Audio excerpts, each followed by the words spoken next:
Bulletin का बाकायदा आगाज करते हैं। मदारिस रजिस्ट्रेशन बिल तनाज़ा हल करने का मिशन। वज़ीर आज़म शहबाज शरीफ से मौलाना फजलुर रहमान की वफ़द के हमराह मुलाकात। सेनेटर कामरान मुर्तज़ा, मौलाना अब्दुल गफूर हैदरी शरीक। मदारिस रजिस्ट्रेशन बिल पर मुज़ाकरात में पीपल्स पार्टी भी शरीक। साबिक वज़ीर आज़म राजा परवेज़ अशरफ, कमर ज़मान कायरा मुलाकात में शरीक। मौलाना फजलुर रहमान मदारिस रजिस्ट्रेशन बिल पर उलमा के साथ होने वाली मुशावरत से वज़ीर आज़म को आगाह करेंगे। यासिर मलिक हमारे साथ मौजूद हैं इस्लामाबाद से। यासिर, 3 बजे का टाइम था मुलाकात का, मुलाकात शुरू हो चुकी?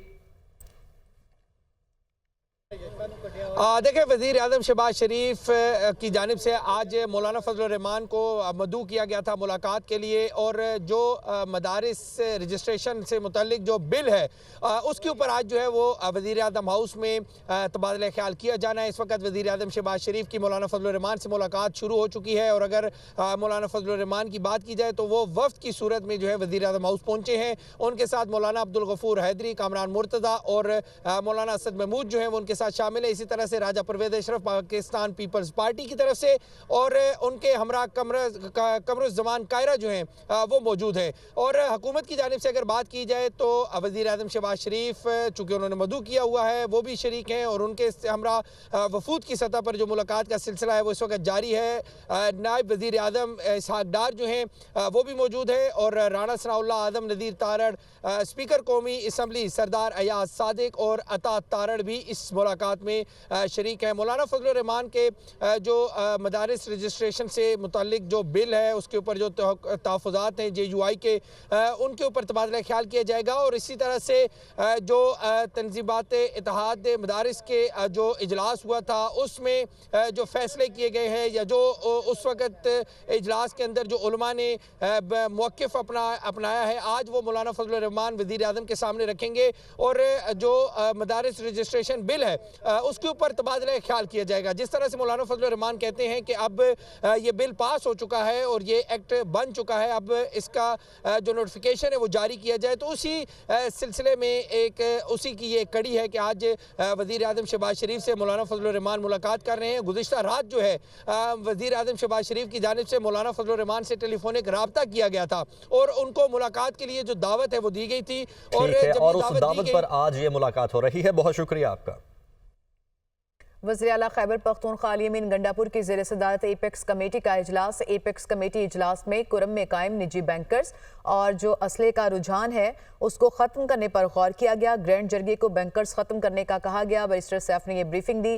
क़याम अमन के लिए तमाम तवानाइयाँ बरोए कार लाई जाएंगी। अली अमीन गंडापुर की जानिब से ये कहा गया। इसी से मुतालिक मज़ीद मालूमात हासिल करेंगे। ब्यूरो चीफ पेशावर आबिद हमीद ने हमें ज्वाइन किया।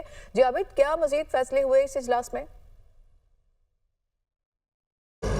जी देखें, ये इजलास 12 बजे शुरू हुआ था, जिसमें नमाज जुम्मा और उसके बाद जो है फिर वज़ीर आला की जानिब से शुरका को ज़ोराना दिया गया था। एक वक्फे के बाद ये इजलास दोबारा शुरू हो गया है, और इसमें बैरिस्टर सैफ जो ग्रैंड अमन जरगा जो बनाया गया था, जिस कुरम में ज़िला कुरम में अमन अमान के हवाले से बैरिस्टर सैफ ने उधर जो मुज़ाकरात किए थे मुतहारिब कबाइल से और वहाँ के अमायदीन से, उस हवाले से जो है वो एपेक्स कमेटी को जो है ब्रीफिंग दी।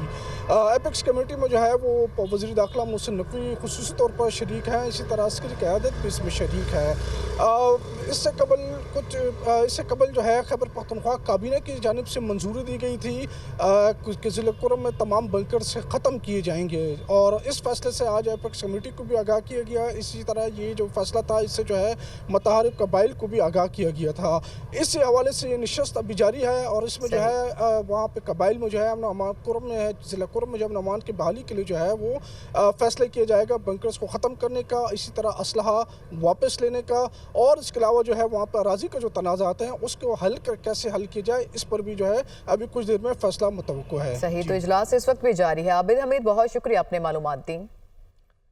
सुप्रीम कोर्ट में कत्ल केस के मुल्जिम इसहाक की दरख्वास्त जमानत की समाअत के दौरान मुकालमा हुआ। जस्टिस अतर बिन अल्लाह ने कहा 2017 से केस ज़ेरे इल्तिवा है और रियासत हुकूमत गिराने और लाने में मसरूफ है।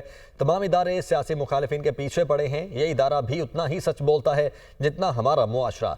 जस्टिस जमाल मंदोखेल ने कहा रियासत की क्या बात करें, 3 वज़ीर आज़म मारे गए।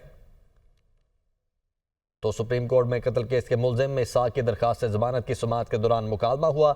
जस्टिस अतर बिन अल्लाह ने कहा 2017 से केस ज़ेर इल्तिबा है और रियासत हुकूमत गिराने और लाने में मसरूफ़ है। तमाम इदारे सियासी मुखालिफिन के पीछे पड़े हैं। ये इदारा भी उतना ही सच बोलता है जितना हमारा मुआशरा सच बोलता है। जस्टिस जमाल मंदोखेल ने कहा रियासत की क्या बात करें, 3 वज़ीर आज़म मारे गए हैं, तीनों वज़ीर आज़म के केसेस का क्या बना। जस्टिस अतर बिन अल्लाह ने कहा 40 साल बाद मुंतखब वज़ीर आज़म के कत्ल का एतराफ़ किया गया। JJO रहनुमा खालिद महमूद सुमरो कत्ल केस में नामजद तमाम 6 मुल्जिमान पर जुर्म साबित हो गया है। सक्खर की इंसदादी दहशतगर्दी अदालत ने तमाम मुजरिमान को 2 मरतबा उम्र कैद और जुर्माने की सजा सुनाई। मुल्जिमान पर कत्ल, दहशतगर्दी और गैर कानूनी असलहा रखने का जुर्म साबित हुआ है।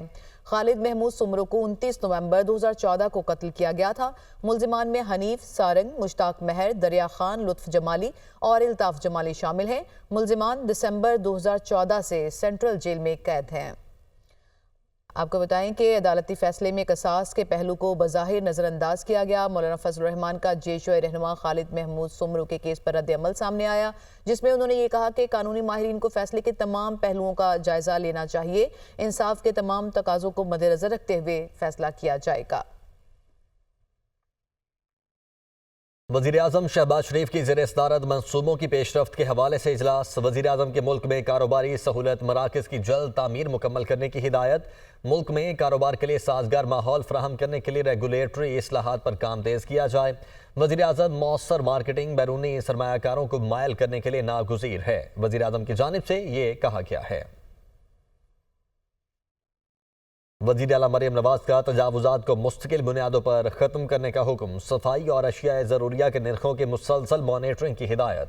वज़ीर आला पंजाब मरियम नवाज की ज़ेर सदारत खुसूसी इजलास। तमाम बड़े शहरों में अंडरपास के अतराफ और ओवरहेड ब्रिज के नीचे ग्रीन बेल्ट बनाने का हुक्म। ज़ेर तकमील तरक्याती मनसूबों की मॉनिटरिंग बेहतर बनाने की हिदायत।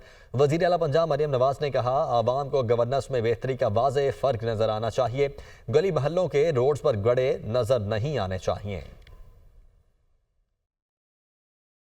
बराह रास्त ले चलेंगे आपको लाहौर। वज़ीर इत्तलात पंजाब अज़मा बुखारी इस वक्त तकरीब से खिताब कर रही हैं। और जो कंप्लेंट्स हैं उनको एड्रेस किया गया बगैर खातून को पुलिस स्टेशन आए हुए और थ्रू कॉल, वीडियो कॉल या ऑडियो कॉल जो है उसको जो है वो सिक्योर किया गया। फिर जो ट्रांसपोर्ट है ये बिल्कुल अगर खातून इकनॉमिकली स्टेबल होगी तो यकीनन उस पर सोसाइटी में भी उसका मुकाम बेहतर होता है और घर में भी कमाऊ पूत हो या अब तो कमाऊ पूत पीछे रह गई बात, कमाऊ औरत जो है ना वो भी सबको अच्छी लगती है। सो उस खातून को जो है वो ट्रांसपोर्ट के लिए जो है वो उनको फैसिलिटेट करना, बच्चियों को जो है वो बाइक्स दी जा रही हैं ताकि वो कम्यूट कर सकें और जो उनको हरासमेंट और एक अनकंफर्टेबल सिचुएशन फील करनी पड़ती थी पब्लिक ट्रांसपोर्ट इस्तेमाल करते हुए उससे वो जो है वो ना गुजर सकें। इसके बाद कुछ दिनों में इंशाअल्लाह ताला धीर आली प्रोग्राम जो चीफ मिनिस्टर साहबा को बहुत उनके दिल के करीब है, जिसमें बच्चियों की एक रिस्पेक्टेबल तरीके से शादियां भी इस वक्त एक माशरे का बहुत बड़ा जो है वो अनफॉर्चुनेटली एक ऐसी चीज़ बन गई है जिसपे माँ बाप जो है अपनी बच्चियों की रिस्पेक्टेबली शादी जो है वो नहीं कर पाते। तो उसके लिए चीफ मिनिस्टर साहबा ने ये खुद बेड़ा उठाया है और इस धीर आली प्रोग्राम के तहत बहुत सारी बच्चियों की जो है वो शादियां होंगी और उस दिन मैं उनको लेक्चर दूंगी ज़रूर जिस दिन उनकी शादी होगी कि बेटा मतलब मेहरबानी करना और अपने रिसोर्सेज के मुताबिक अपनी फैमिली प्लान करो, ये बहुत ज़रूरी है। और दूसरी बात यह है कि आखिर पे मैं ये कहना चाहती हूँ कि कोई भी हुकूमत अपने ओन के ऊपर अकेले कुछ नहीं कर सकती। अगर हम एज ए सोसाइटी एक चीज़ का बेड़ा ना उठाएं और अगर हम यकीन मानिए हम सिविल सोसाइटी के तौर पे हम मीडिया के जो है तौर के ऊपर रियासत की तो खैर जिम्मेदारी है ही है।